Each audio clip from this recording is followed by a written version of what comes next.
What's going on, guys? It's Asal, and today we're taking a look at some Bastion 2.0 gameplay taken from a game that I recently played on the PTR. Now, Bastion has undergone a major rework, which changes his role quite a bit. Now, whether or not this rework is a net buff or not, I'll let you decide from watching the gameplay, but while you do that, let's take a look at what has changed with Bastion's kit. First, let's look at Bastion's sentry configuration, aka turret mode. Now, the time to deploy on sentry mode has been decreased by half a second, so you can get that up a little bit quicker, but the bullet spread has been increased by 50%, and there is no longer any sort of spread increase. So you'll notice that when I go into sentry mode, my reticle is already quite big even before I start firing. The magazine size in sentry mode has also been increased from 200 up to 300, so even though you hardly needed to worry about running out of ammo before, now you really don't need to worry about it. And also, the headshot damage modifier has been removed from sentry mode, which is a pretty big deal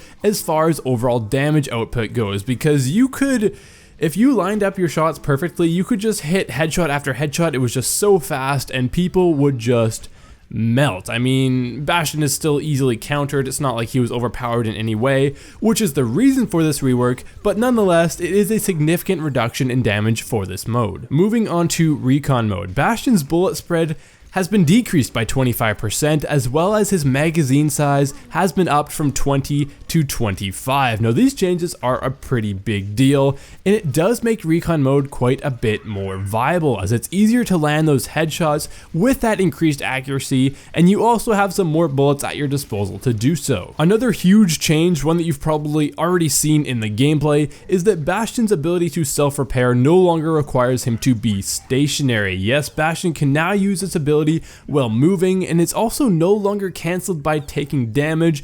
And again, there isn't even any sort of movement penalty either, which turns self-repair into a very powerful tool. It's actually, it almost seems like you're cheating a little bit, because compared to old Bastion, new Bastion has a lot more survivability, and of all the changes, I would say this is probably the most significant. Lastly, Bastion now takes 35% less damage while in sentry or tank mode, though at the loss of the bonus armor that tank mode did provide. It feels as though Bastion's turret mode is now more of a bruiser role, as he can take a hit more easily, but his overall damage output and effective range in turret mode has been reduced fairly significantly. Now, rather than Bastion's power being in the turret mode, it is now shifted more to the recon mode, which is what Blizzard has stated. The turret mode does still remain a very powerful tool. It's definitely not something you're going to want to use from very far distances, because that spread increase is quite a bit, but for things like taking down Reinhardt's shield,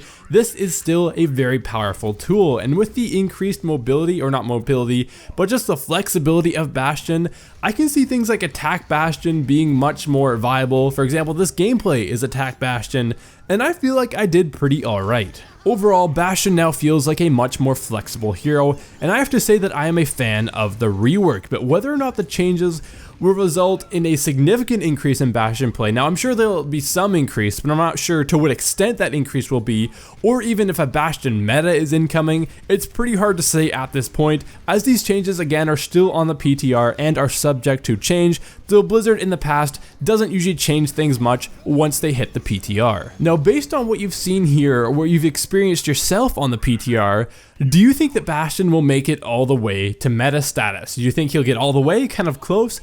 Will we start seeing him in pro games, as previously he had pretty much a 0% pick rate in pro games? Leave those comments in the comment section down below, as I would love to chat with you guys about the state of Bastion, or the future state of Bastion for that matter. If you've enjoyed the video, be sure to hit that like button, and if you want to see more Overwatch content, be sure to subscribe to my channel, and if you are already subscribed to my channel, go ahead down below and hit that little bell icon so you can be notified when all of my videos go live right away. Now, everyone, this has been Asal. Thank you so much for watching, and I will see you guys next time.